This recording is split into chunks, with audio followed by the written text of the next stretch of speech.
The MVP. The most valuable poet on the MIC. This year, I know it's been a wild one for yourself, for even myself, and I really want to highlight today all the impact you've managed to do within a span of 12 months, right? Maybe even a little bit more. But I first want to start out with just what exactly made you want to go by MVP / most valuable poet instead of what I'm doing, which is going by your government name? What was the inspiration behind that? For me, for one, I don't want everybody knowing my government name, you know? I respect that. Two is like, for me, man, it was just like, I see everybody with these cool nicknames. I'm like, damn, wildin'. And I remember I used to make these hats, and I always had most valuable poet on it. Okay. You know, and for those that are hip hop heads, you know, and everything, that was Big L's song. You know, rest in peace to him. Rest in peace, Big L. Because like he said, had that song MVP. The hook went like, if rap was a game, it'd be MVP, most valuable poet on the MIC. So I was like, that's what I feel like I am. Right there. And I feel like this year I had to be more confident in myself. Because this year was rough. September of last year, I lost my job at a nonprofit, and I was unemployed for 6.5 months. I didn't start working again till middle of April. You don't have to dive in super deep if you don't want. But what was that time like, right? Because it was unexpected. How did you handle that? How did you bounce back? What was that process, if you don't mind? For me, it was a rough time. It was very depressing. You know, because we live in a capitalistic society. You know, us, particularly us as black men, our value a lot of times is defined by what we produce, how much money we make, how masculine we present ourselves, you know. And when you don't have any money coming in, you know, your masculinity is always chipped at. Absolutely. You know, like you're not a leader, you're not a real man, you're not, because it's like, that's where patriarchy plays a role at. You know, it tells us, you know, you either got to make a shit ton of money or you got to be on some real hyper aggressive shit. Outside of the patriarchy, is it also capitalism to a degree? Yes, of course. Which is what America more definitely so is. Capitalism. Because if you need to see it, you know, look how we treat homeless people. That's a perfect example, actually. You know, so when you ain't got no money, you know, you feel like shit. You feel like you're worthless, and that's how I felt. You know, there was days I've said, I don't want to wake up. You know, because I don't like to depend on nobody, family or otherwise. You know, and I had to depend on my family. How did you eventually overcome that hump of, sure, I don't want to wake up the next day, but in the end you do, but then how do you persist creatively? What did that look like? I felt like it was either create or die, pretty much. I felt like that was what saved me a lot, seeing you doing what you was doing, you know, with your music, and seeing how you was going through a similar situation. Because for me, I tried to get unemployment, but I was a victim of identity theft in 2020, and they didn't tell me until I went and applied in 2024. You know, so I couldn't get no unemployment, so I had to rely on my family. But for me, it was just create or die. And that was the only thing that kept me sane, is writing. I don't know. When I hear those things, I think of the word metamorphosis. You went through some level of evolution that ultimately gave you the pathway to get onto Poetry Me Please. Right? I think we might have referenced it before it actually happened. And some manifestation maybe happened behind it too. But how did that feel after going through that tumultuous time, still going through it, but then managing to get on Poetry Me Please after speaking it into an existence? Can you just explain that entire process? Yes. So what happened was, it was the first Friday of the new year, this year, 2025, right? I'm walking home, I check my IG, I get a DM from Poetry Me Please saying, hey, yo, would you be available on the 18th? That's crazy. To perform. That's and crazy. I'm just like, and I almost was ready to cry. part of me was like, I'm not even mentally here, yo. Yeah, because it's like, I waited 2.5 years. Like, you know, you like with them is you gotta apply online. There we go. Thank you for You gotta explaining. fill out. So to get on Poetry Please, it's not like a regular just open mic. Okay. Like they do their showcases. Yeah. So I signed up. I went on the website, signed on the form to perform, and I waited like I did that like 2023 or 2022, one of those years. But I think it was 2023. I filled it out. Yeah. And I was waiting, and I didn't think it was gonna come. Yeah. You know, and then lo and behold, right there. Yeah. And I said I gotta do it, but I didn't have nothing really recent Written down. I felt like, okay, this is something I want to perform. Sure. Until I remembered I just did the interlude for your album. Demographic too. Yeah. Yeah. You might want to tell them a little bit about that. Yeah, I mean, you're someone who I always admired regardless, because before we spoke creatively, you were already outwardly promoting your creativity, which I wasn't doing at the time. And when I noticed there was some divine alignment within what you were going through, what I was going through, and I was midway through Demographic 2, it felt almost like I would have been doing a disservice to the listener and consumer if I didn't include you into the story, right? Especially because you provide a perspective that maybe I don't necessarily take ownership in, but you do. Yeah.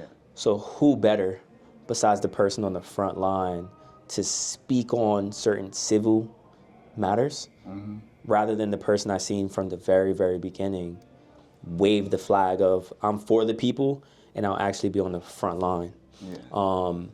But then it was on you to say yes or no. And luckily for me, I was blessed enough to get you on the project because you did eventually say, sure, I'll give you my presence. So again, thank you for that always, brother. Yes. I want to continue this interview because it's not about me. Yeah, it is about got you. Yeah, I just wanted the listeners, the viewers to hear your perspective on that and give more insight. MVP is the most generous, genuine, yet relentless person that I know creatively. And that includes all the rap niggas I know personally. And because of that, I wanted to add him to my project Demographic 2. And somewhere in there, I gave him free reign to speak on whatever he wanted to, right? Yeah. Now, what made you want to, number one, join the project, but when I gave you the free reign, what made you want to speak about the subject matter of genocide by greed in as much depth as you ultimately did? What was the driving point behind that? So, to answer your first question of what made me want to join it is because it's not every day a poet is requested by a hip hop artist. Yeah. Whether they're established or on the come up, you know, to be on their projects. To be honest with you, it's not that often you hear that. Yeah. So for me, I was like, yo, I'm taking this opportunity. I get to be there with my homie Mark and get to be on his project. Yeah. Like, shit, this opportunity may never happen again. Yeah. So that's how I was looking at things. Like, these are bucket list things. These are milestones. Sure. You know, so for me, you know, man, the thing that made me talk about the subject matter. Yes. Right? So for those that don't know, like, the subject matter is international issues. I'm talking about what's going on in Cuba, Haiti, Sudan, the Congo, Palestine. Yeah. All in one poem. Yeah. Right? And I felt like that was uncharted territory for me in my catalog of poems. Interesting. You know, because I always alluded to it. Sure.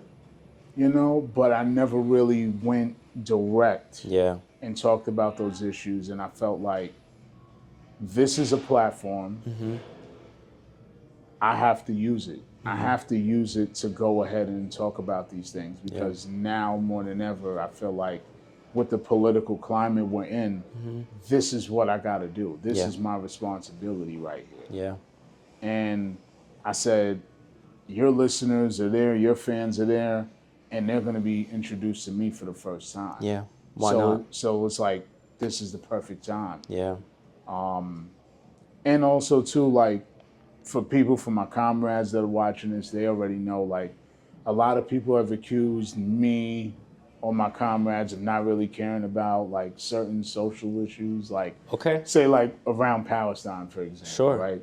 Some people will say, oh, you only care about black people issues. I've been told that. That same year, earlier around my birthday of that same year, someone that was cool with me. That's a layer I never actually heard. Yeah. So people felt as if you only spoke about one particular group of people? Yeah, issues relating to one particular group of people. And I was just taken aback, like, yo, like... Who wouldn't, right? Yeah. Right, like, not only that, it's like, that's never been the case with me. Yeah.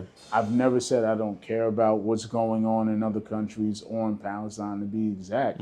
My only thing I've always said, and I stand on this, is that if you're going to care about any international issue, you should also have the same energy for what's happening in your own community. Indeed.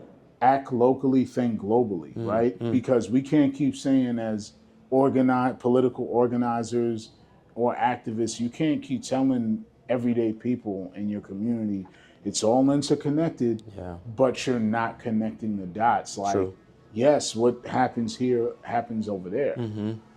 But not to get too much on it, but it's like, for me, I'm like, yo, if y'all care so much about Palestine for that much, like, yo, and you want people to show up and support that cause, you got to also show up for what people are going through right here in your own neighborhood, in your own community. Absolutely. You know, that's all I've ever said over a period of 4 or 5 years. Yeah. And people have called me divisive or uneducated about it. So I was like, this is my opportunity to tell niggas to eat a dick, for one. Okay. And tell and really, like, also explain why I feel that way. For sure. And that's what I did in the poem, you know? And I got a lot of shit off my chest. I think it also, like, left a major impact, right? Yeah. For the people that did catch wind of it. Yeah. It seemed like it kind of grew of legs of its own, and it took on a life of its own. So I wanted to ask you, and maybe I could add to it a little bit. Yeah. What was the reaction? And maybe you added and already mentioned it, but if you could delve in, what was some of the reactions to that poem, not only on the album, but when you repurposed it as well? What was that? Oh, one, Poetry Me Please. Poetry Me Please, just anywhere you kind of spewed these lyrics. Yeah. What was the reaction? So for me, when I performed it at Poetry Me Please, you know, first off, shout out to them. Shout out to them. Yeah, word. Please. I said to myself, when I got accepted to be on the showcase, I said, this is another platform. Yeah. This is a moment. This is a milestone again, right? I said, I'm gonna perform this. Yeah. Because my thing is, I always wanna stand out from everybody else. Okay. And I'm like, ain't nobody coming with no shit like this. Yeah, yeah. And a lot of people that come to Poetry Me Pleases, you know, open mics or showcases, a lot of them never came to an open mic before. So a lot of time it's their first time. Yeah. Okay. According to Rashawn, the founder of Poetry Me Please, he said that right before the show started. Okay. Based on a survey, a lot of people never been to one before. Really? This was their first time, and it was at SOBs. Yeah, it's a big deal, no? Yeah, legendary venue, right? SOBs. And the advantage for you is you have some experience performing. Yeah. Right? So you come in there, maybe it's a big deal, but you have full confidence in your ability, right? So do you walk into that stage with that, or is it still nerve-wracking because of the platform? It was still nerve-wracking. Yeah. It was still nerve-wracking. Man, I remember that night, because here's the thing is, like, with Poetry Me Please, they make you feel like a star. Okay. They let you pick your own entrance song. Shout out to Poetry Me Please. They let you pick your own entrance song and get on the stage. I did that. I was sweating bullets. I was nervous. Before, I was like, please don't let me forget anything, any of my lines. I don't want to choke. So yeah, man, you know, when I got up there, you see me pause. Sure. Because I'm like taking it all in, and just because people have always said, one critique was I'm always reciting it too fast, the poem, right? And I'm like, okay, so I'm gonna take my time so you could feel each word, and there's a pause and there's a moment. And the audience really connected with it, surprisingly. Like, I think there was the line where I said, you know, the sexy red line. I guess that's why you got all these little kids out here singing Sexy Red, talking about ski. When most of them came to fucking read. Come on. Yeah. Oh, people would bust out laughing.